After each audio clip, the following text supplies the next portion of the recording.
உங்களுக்கு ஆக்சுவலி உடம்பு சரியில்லையா? ஆமா, எனக்கு ஹெல்த் இஷ்யூ இருக்கு. நான் பண்ண ஒரே ஒரு தப்பு என்னன்னா, எனக்கு பிக் பாஸ் டீம் சைடுல இருந்து ஹெல்த் பத்தி கேட்கும்போது நான் இந்த விஷயத்த அவங்க கிட்ட சொல்லல. உங்களை அறியாம ஒரு பொய் சொல்லியிருக்கீங்க. நம்ம அதை அறியாம இல்ல. மறைச்சிருக்கீங்க. குறைந்த விலை நிறைந்த தரம் தங்கள் தேவைகள் அனைத்தும் ஒரே இடத்தில் ஜெயச்சந்திரன். நம்ம சத்யாவில் எல்லாம் வாங்கலாம் லேடீஸ். சத்யா அதான் மிஸ்டர் கோல்டு. தரத்திலையும் அளவுலையும் நோ காம்ப்ரமைஸ். மிஸ்டர் கோல்ட் 100% கடலெண்ணெய். ஒரு விஷயம் நினைச்சு வந்திருப்பீங்களா பிக் பாஸ்க்குள்ள போயிட்டு இதை சாதிக்கணும் அப்படின்னு? அது சாதிச்சிட்டீங்களா? இல்ல, ஒரு கூட்டமே வந்து கனியோட கண்ட்ரோல்ல இருக்கா? எனக்கு அது தெரியாது. நீங்க ஏன்னா வீட்டில் இருந்தீங்க. உங்களோட எவிக்ஷன் பொறுத்த வரைக்கும் பார்த்தீங்கன்னா இது ரொம்ப தள்ளி தான் நடந்தது அப்படிங்கிற மாதிரி ஒரு கருத்து இருக்கு. 2வது வாரமே அவ எவிக்ஷன் ஆகணும் அந்த மாதிரி நினைச்சிருந்தாங்கன்னா கண்டிப்பா மக்கள் இவ்வளவு நாள் என்ன உள்ள வச்சிருக்க மாட்டாங்க. இப்போ சந்திரமுகி படத்தில் ஒரு பாம்பு இருக்கும்.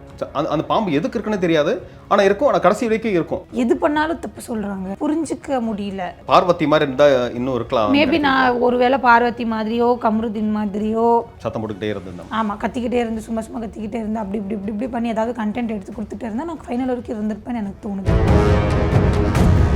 சாண்ட்ரா வந்து நீங்கள் எவிக்ட் ஆனி போனதுக்கப்புறம் பார்வதி கிட்ட பேசும்போது நான் அவகிட்ட நிறைய விஷயங்கள் சொல்லியிருந்தேன் அப்படின்னாங்க. என்ன விஷயம் சொன்னாங்க உங்களுக்கு? எந்த விஷயமே என்கிட்ட சொன்னதில்லை. ஸோ என்னை பொறுத்த வரைக்கும் திவ்யா எந்த இடத்துலையும் சாண்ட்ரா பேர் சொல்லி தப்பாக சொன்னது கிடையாது. அப்போ சாண்ட்ரா வந்து தப்பாக நினச்சிட்டு இருக்காங்க.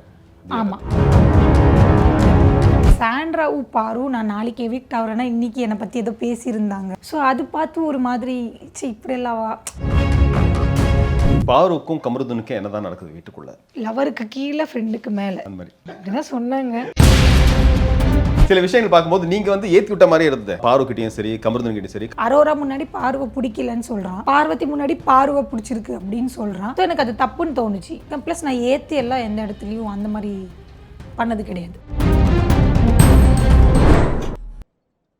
வணக்கம் ரம்யா. வணக்கம். எப்படி இருக்கீங்க? நல்லா இருக்கேன். சூப்பர். பொதுவாக வந்து பிக் பாஸ்ன்னு பார்த்தீங்கன்னா வந்து நட்சத்திர பட்டாளங்கள் ஒரு 15-20 18 பேர், சாதாரண ஜனங்கள் அதாவது நம்ம மக்கள்லேருந்து ஒரு 2 பேர் போவாங்க பொதுவாகவே பிக் பாஸ். ஆனால் இந்த சீசன் பார்த்தீங்கன்னா நிறைய தெரியாத முகங்கள், அறியாத முகங்கள், ஒரு வாய்ப்பு வேணும் அப்படின்னு கேட்குற முகங்கள் இந்த சீசனில் வந்து 4-5 பேர் இருந்தீங்க. இந்த வாய்ப்பு உங்களுக்கு எப்படி கிடைச்சது? அருண் அண்ணா, அரவிந்த் அண்ணா ட்வின்ஸ், அவங்க தான் எனக்கு ரெஃபர் பண்ணாங்க. பிக் பாஸ் கேட்குறாங்க போறியாமா அப்படின்னு கேட்டாங்க. நான் யோசித்தேன் ஃபஸ்ட்டு வேணாம் அப்படின்னு, ஏன்னா எங்கள் வீட்டில் வேணான்னு சொல்லிட்டாங்க. அதுக்கப்புறம் நான் இல்லை போகலாம், ஒரு நல்ல வாய்ப்பு கிடைக்குது, எங்கள் ஓனர் சொன்னாங்க ரொம்ப பெரிய வாய்ப்பு வேணான்னு சொல்லாத, வீட்டில் சொல்கிறாங்கன்னு சொல்லி எல்லோரும் அதுக்காக ஏங்குறாங்க, அது கேட்காம உனக்கு வரும்போது அதை நீ வேணான்னு சொல்லாத அப்படின்னு சொன்னாங்க. சரி ஓகேன்னு சொல்லி நான் ஓகேன்னு சொல்லிட்டேன். ஓகே சொன்ன அப்புறம் இன்டர்வியூ வந்தேன், எல்லாம் பேசினேன், செலக்ட் ஆகிட்டேன். பட் வீட்டில் வேணான்னு சொல்லிட்டாங்க. நான் வந்து இல்லை நான் போயே ஆகுவேன், இந்த ஒரு வாட்டி மட்டும் எனக்கு ஒரு சான்ஸ் கொடுங்க அப்படி இப்படின்னு ரொம்ப ஃபோர்ஸ் பண்ணேன். எங்கள் அக்கா வேணவே வேணான்னு சொன்னாங்க. அப்படி இப்படின்னு அழுது சண்டை போட்டு என்னென்னமோ பண்ணேன். கடைசியில் சரி ஓகேன்னு சொல்லிட்டாங்க. சொன்ன அப்புறம் ஓகேன்னு சொன்ன அப்புறமா எங்கள் வீட்டில் ஓகே சொல்லிட்டாங்க அப்படின்னு சொன்னேன். அதுக்கப்புறமா தான் உள்ள வந்து பிக் பாஸ்க்குள்ளே வந்துட்டீங்க. ஓகே, நீங்கள் ஒரு விஷயம் நினச்சி வந்திருப்பீங்களா பிக் பாஸ்க்குள்ளே போயிட்டு இதை சாதிக்கணும் அப்படின்னு? அது சாதிச்சிட்டிங்களா? இல்லை. என்ன நினச்சி வந்தீங்க? நான் 2 விஷயம் நினச்சி வந்தேன். ஒன்று, இவ்வளோ வருஷத்துலேருந்து நான் கஷ்டப்பட்டதுக்கு இப்போ என் லைஃப் மாறணும், ஒரு சொந்த வீடு இல்லாமல் இருக்கும், அதுக்கான இந்த ஷோவை போய் நம்மளால் முடிஞ்ச அளவுக்கு பண்ணி ஒரு சொந்த வீடு வாங்கணும். இன்னொன்று, சின்ன வயசுலேருந்தே பாசமே இல்லாமல் வளர்ந்தேன்னா எனக்கான உண்மையான யாராச்சும் ஒருத்தங்க ஒரு குடும்பம் கிடைச்சா நல்லாயிருக்கும் அப்படின்னு நினச்சி உள்ளே வந்தேன். ஃபர்ஸ்ட் ஒன் நடக்கலை. செகண்ட் ஒன் பாசம் அப்படின்னு பார்த்தா எனக்கு 2 பேரோட உண்மையான பாசம் கிடைச்சிது. ஒன்று கனிதிரு, இன்னொன்று சபரி. இவங்க 2 பேரோட பாசம் மட்டும் அந்த ஒரு விஷயத்தில் நான் ஆசைப்பட்டது கிடைச்சிது பிக் பாஸ் கிடைச்சிது. ஆனால் கனித்திரு, சபரி ஒருவேளை இந்த பாசம் அப்படிங்கிற ஒரு என்ன சொல்கிறது, அதை வந்து ஒரு அவங்களோட ஆயுதமாக பயன்படுத்தி உங்களை யூஸ் பண்ணிக்கலாம்னு நினைக்கிறீங்களா? இல்லை, எல்லாரும் சொல்கிறது நான் தான் அவங்கள யூஸ் பண்ணிக்கிட்டேன் அந்த மாதிரி தான் சொல்கிறாங்க.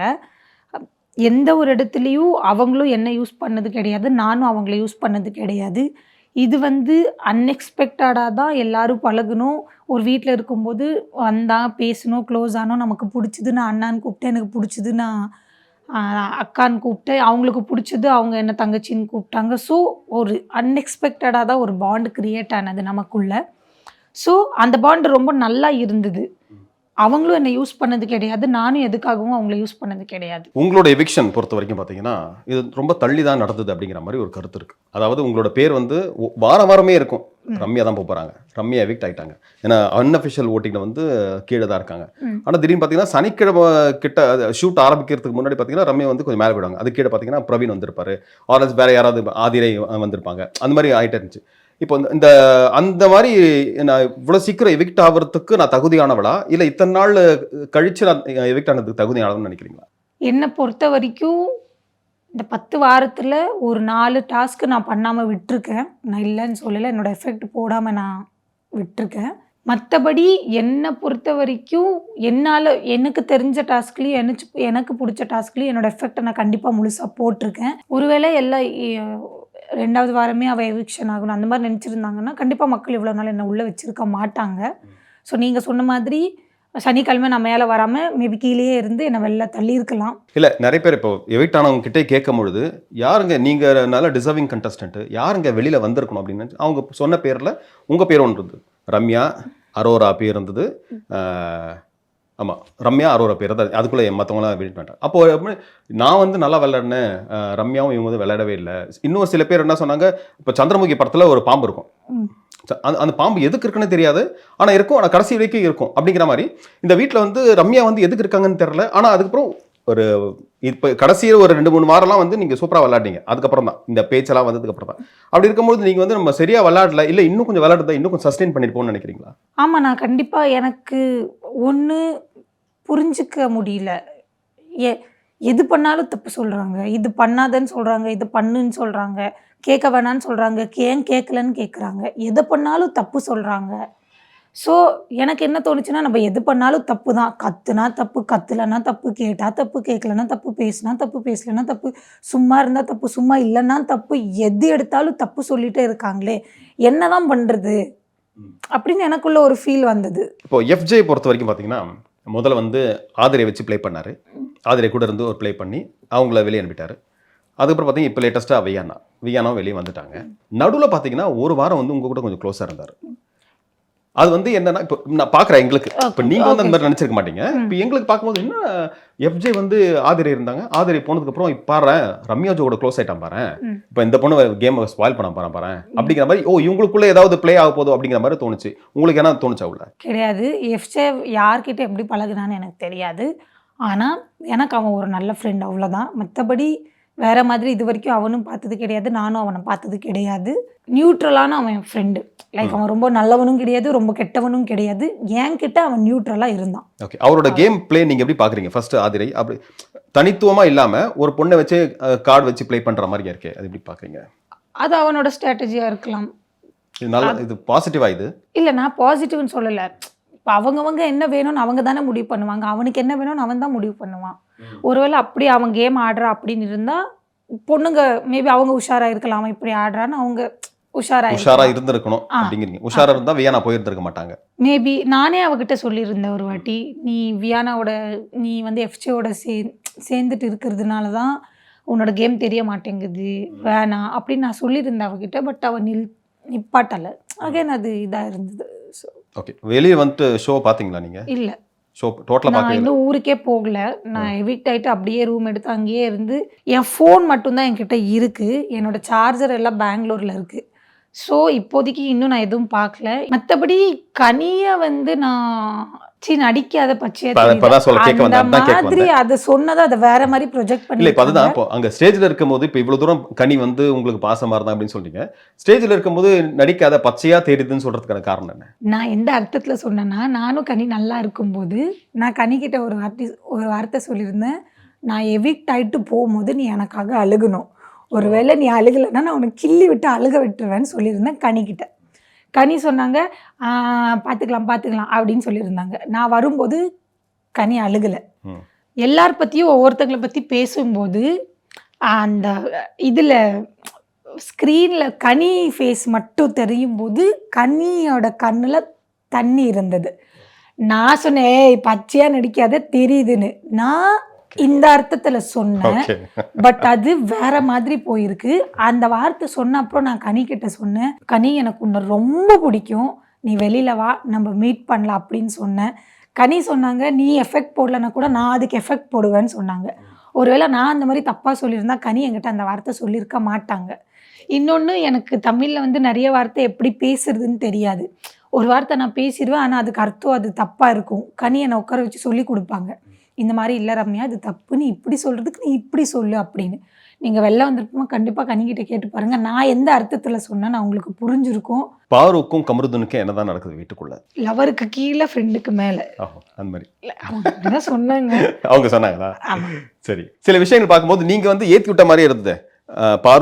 பாருக்கிட்டையும் சரி, கமருதன்கிட்டையும் சரி, கமருதன் சொல்ல வேண்டாம்னு சில விஷயங்கள் சொன்னதும் நீங்கள் பாருக்கிட்டையும், அதாவது அரோரா கிட்ட பேசும்போது கூட பார்வதிக்கு உங்ககிட்ட கமருதன் பற்றி பேசுகிறாங்க. ஆனால் நீங்கள் அரோரா கிட்டலாம் உடச்சதுக்கான காரணம் என்ன? எதுக்குன்னா, இங்கே வந்து கமருதீன் வந்து பார்வை பிடிக்கலன்னு சொல்கிறான்.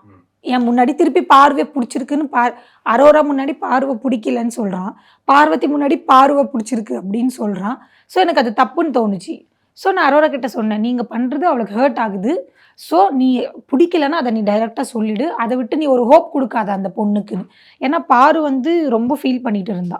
ஸோ நானே அவளுக்கு நிறைய வாட்டி அட்வைஸ் பண்ணியிருக்கேன், வேணாம், அவனால் உன்னோட கேம் போயிடும், வெளில போய் பார்த்துக்கோ, உனக்கு ஹர்ட் ஆகுதுன்னு விட்டுரு, இங்கே வேணாம் அப்படின்னு நான் அவளை நிறைய அட்வைஸ் பண்ணியிருக்கேன். கமருதீன் கிட்ட கூட சொல்லியிருக்கேன், ஒன்று வேணும்னா போ, வேணான்னா மொத்தமாக விலகிடு, சும்மா விட்டு விட்டு போகிறது அதெல்லாம் பண்ணால் அந்த பொண்ணுக்கு ஹோப் கொடுக்குற மாதிரி இருக்கும் அப்படின்னு நானே 2 பேருக்கும் அட்வைஸ் பண்ணியிருக்கேன். ப்ளஸ் நான் ஏற்றி எல்லாம் எந்த இடத்துலையும் அந்த மாதிரி பண்ணது கிடையாது. உங்களோட மனசில் இப்போதைக்கு வெளியே வந்துட்டேன், டாப் 5ல யார் இருப்பான்னு நினைக்கிறீங்க? விக்ரம் விக்கில்ஸ், ஓகே 5, கமருதீன், ஓகே கனி திரு, ஓகே சபரி, வினோத். வினோத்க்கும் திவ்யா வருவாங்க. திவ்யா வருவாங்க வாய்ப்பு இருக்கு. கண்டிப்பாக திவ்யா வருவாங்க. பார்வதி வரதுக்கு வாய்ப்பே இல்லை. நான் வெளியில் வந்த அப்புறமா பார்த்து சொல்கிறேன். ஏன்னா நான் ரீல்ஸில் தான் பார்த்தேன், இன்ஸ்டாவில் தான் பார்த்தேன். ஸோ அதை பார்த்த வரைக்குமே அது ரொம்ப ஒரு மாதிரி இருக்குது. ஸோ என்னை பொறுத்த வரைக்கும் வர வாய்ப்பு இல்லை. என்னை பொறுத்த வரைக்கும் வினோத்தோட கேம் பிளே எப்படி இருக்கு? அவர் வந்து கத்துறது, சண்டை போடுறது அதுவும் அவர் பண்ணுறாரு. பட் அது வெளியில் வரலையோ அப்படின்னு தோணுது. இல்லை வெளியில் அதெல்லாம் வந்துட்டு தான் இருக்கு.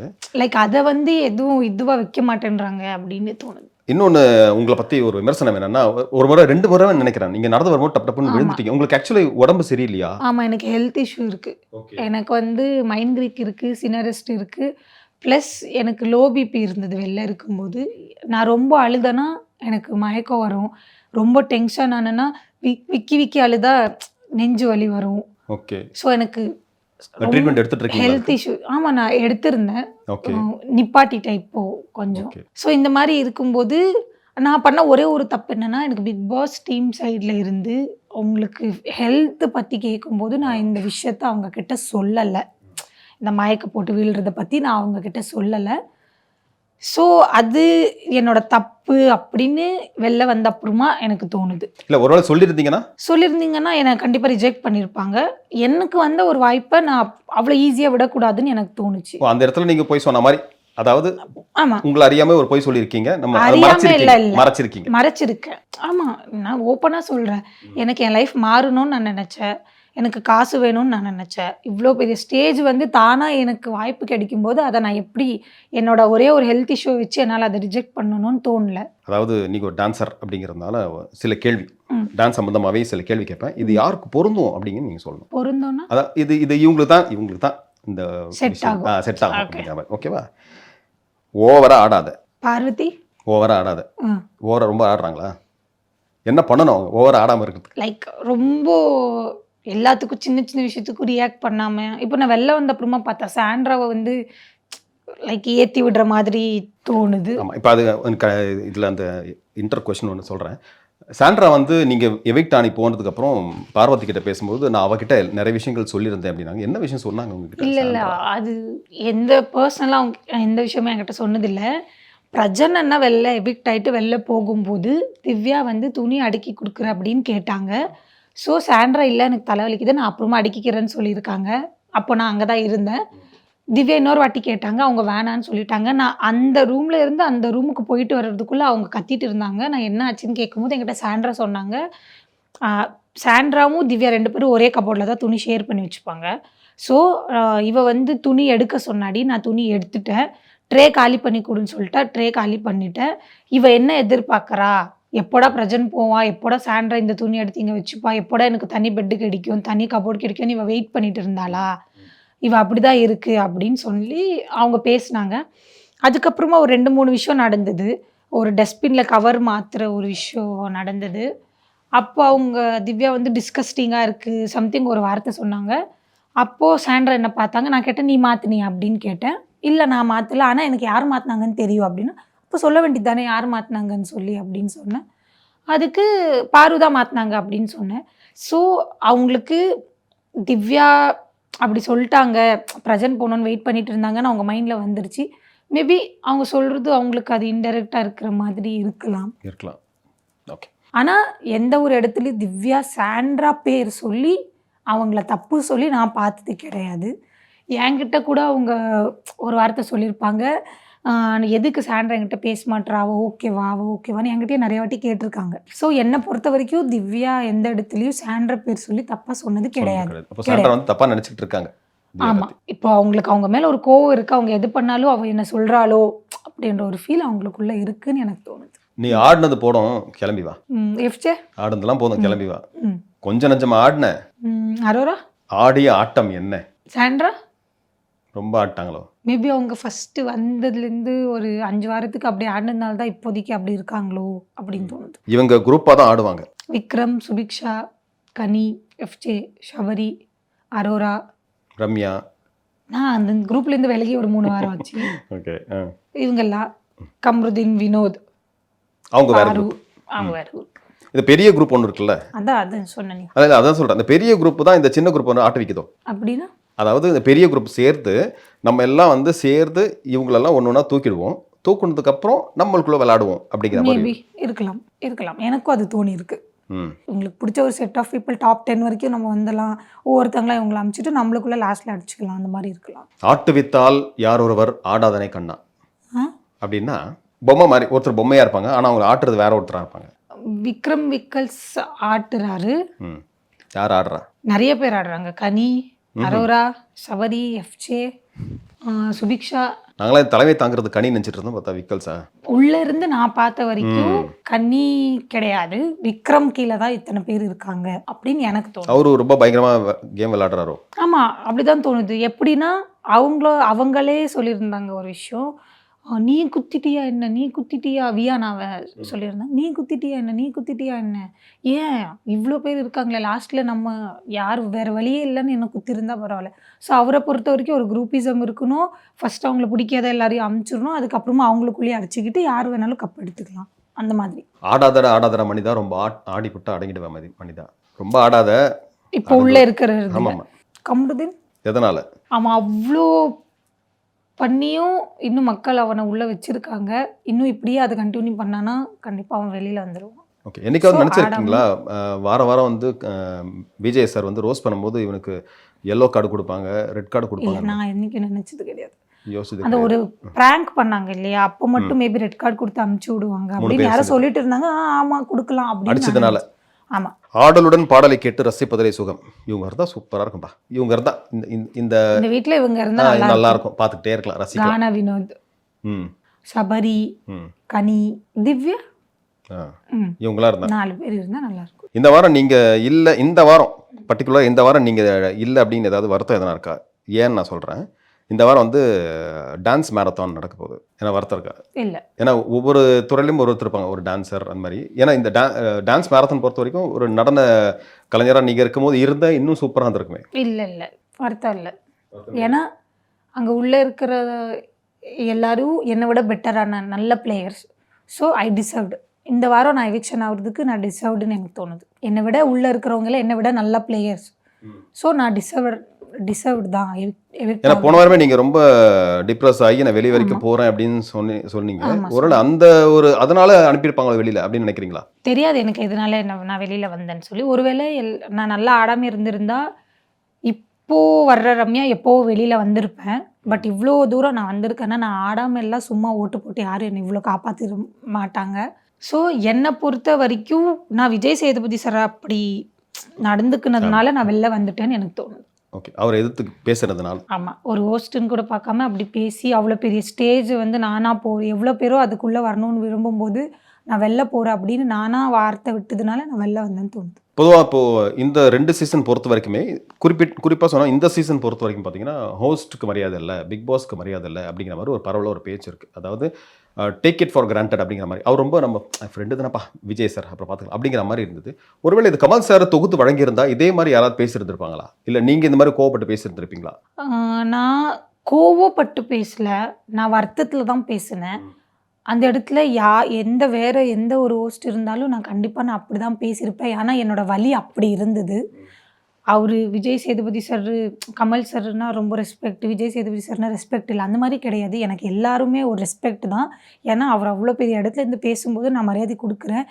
எனக்கு ரொம்ப ஹர்ட் ஆச்சு, என்னால் முடியல. நான் நல்லா இருக்கணும், நான் நிம்மதியாக இருக்கணும், என் வாழ்க்கை மாறணும், கஷ்டப்படக்கூடாது இதுக்கப்புறமா அப்படி சொல்லி தான் போனேன். உள்ளே போன அப்புறமா நான் கஷ்டப்படுறேன்னா அப்புறம் எனக்கு எதுக்கு? நான் நிம்மதியாக இருக்கணும், நல்லா இருக்கணும்னு வந்தேன். நானே நல்லா இல்லை, இவ்வளோ அழுகிறேன், இவ்வளோ முடியல என்னால். பொறுத்துக்கிற வரைக்கும் பொறுத்துக்கலாம், இதுக்கப்புறமா என்னால் முடியாதுன்னு நான் நினைக்கும் போது நான் எடுத்த முடிவு என்னோட முடிவு அது. அந்த இடத்துல யாராக இருந்தாலும் அந்த முடிவு நான் எடுத்திருப்பேன்னு தோணுது. ஓகே, பிஜேஎஸ் எப்படி ஹோஸ்ட் பண்ணுறாருன்னு நினைக்கிறீங்க? இது மாதிரி பிக் பாஸ் பார்த்துருக்கீங்களா? இல்லை, ஒரு சீசன் பார்த்து இல்லை. அப்போ பிக் பாஸ் கேட்டும் போது எப்படி உங்களுக்கு போயிடலாம் அப்படின்னு நினச்சிங்க? அதான் நான் சொல்கிறேனே, நான் நிறைய கஷ்டப்பட்டிருக்கேன். எல்லாரும் எனக்கு சொன்னாங்க, தமிழ்நாட்டில் நிறைய பேர் கோடி மக்கள் இருக்காங்க, உனக்குன்னு ஒரு வாய்ப்பு வரும்போது நீ அதை வேணான்னு சொல்லாத, அதை நீ எடுத்துக்கோ, நீ ஏன் ரிஜெக்ட் பண்ணுற, நீ போ. ஆனால் இது வரைக்கும் ஒரு சீசன் கூட பார்த்ததே கிடையாது. கிடையாது. சின்ன சின்ன ரீல்ஸ் மாதிரி பார்த்துருக்கேன், லைக் இன்ஸ்டாகிராமில் பார்த்துருக்கேன். மற்றபடி நான் ஒரு சீசன் கூட இது வரைக்கும் பார்த்ததே கிடையாது. பார்த்ததே இல்லை. ஆனால் வந்து இந்த வீடு இப்படி தான் அப்படின்னு எப்படி நீங்கள் ஒரு முடிவுக்கு வந்தீங்க?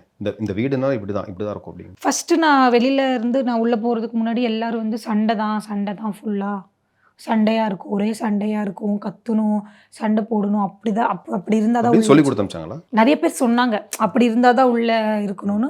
எங்கள் வீட்டிலலாம் சொன்னாங்க, நீ கோவப்படாத, நீ அமைதியாக இரு, அப்படி இப்படின்னு சொல்லி அமிச்சாங்க. ஸோ சில பேர் நிறைய சொன்னாங்க. பட் உள்ளே போன அப்புறம் பார்க்க ஏன்னா இவ்வளோ தப்பு பண்ணுற பாரு இன்னும் உள்ளதாக இருக்கா, கமருதீன் உள்ளதாக இருக்கா, இவங்க கத்துறாங்க, சண்டை போடுறாங்க, இவங்களும் உள்ளதாக இருக்காங்க. அப்படி பார்த்தா இந்த வாரம் பாரு கமருதீன் பண்ணதுக்கு அவங்கள எவிக்ட் பண்ணியிருக்கலாமே, அவங்கள வெளில பார்வதி இந்த வாரம் இல்லாமல் இருந்தாங்க. இல்லை சொல்கிறேன், நாமினேஷன் இல்லாமல் அவங்கள பண்ணி அனுப்பிச்சிருக்கலாமே. அவங்கள விட என்ன கேவலமாக பிக் பாஸை மதிக்காமல் பண்ணிட்டோமா, யாரை மதிக்காமல் அவ்வளோ அப்படி நடந்துக்கிட்டோம் அப்படின்னு தோணுச்சு. ஃபைனலாக ஒரு கொஸ்டின் என்னென்னா, இப்போது நீங்கள் வந்து இந்த வீட்டுக்குள்ளே வரும்போது சில பேர் வந்து இந்த பழக்கத்தை விட்டுறணும், கெட்ட பழக்கத்தை விட்டுறணும், ஃபாரல்ஸ் இங்கேருந்து நிறைய கற்றுக்கணும்னு நினைப்பாங்க. நீங்கள் என்ன விடணும்னு நினச்சிங்க, என்ன கற்றுக்கிட்டீங்க? நான் வந்து என்னோட கோவத்தை விடணும்னு நினச்சேன், முடிஞ்ச அளவுக்கு விட்டுட்டேன்.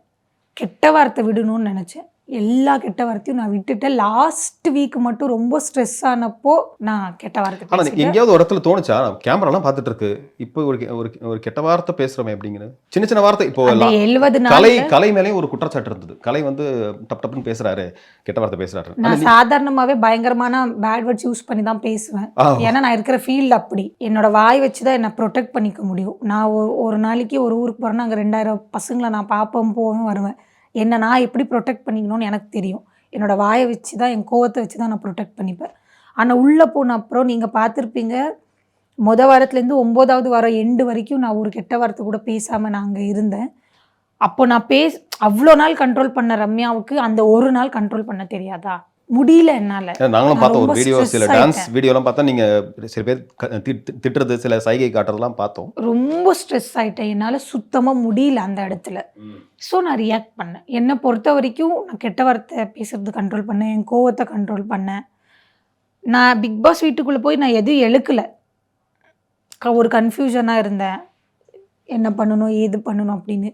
ஆனால் அங்கேருந்து வெளில வந்தப்புறமா நான் ஓகே, நான் நானாக இருக்கேன், இப்படியே இரு, உனக்கு என்ன தோணுது அதை பண்ணு, அவங்க இது சொல்கிறாங்க இவங்க இது சொல்கிறாங்க அதை பற்றி கவலைப்படாத, உனக்கு என்ன தோணுது அதை நீ பண்ணு. இப்போ உள்ளே எப்படி இருந்து அப்படியே வெளியே வந்துடு, கெட்ட வார்த்தை பேசாத, கோவத்தை கண்ட்ரோல் பண்ணு, முடிஞ்ச அளவுக்கு உனக்கு என்ன வேணும் அதை நீ பண்ணு அப்படின்னு எனக்கு தோணும். ரொம்ப சந்தோஷம். ஆக்சுவலி நீங்கள் வரும்போது ஒரு கனவோடு வந்திருக்கீங்க.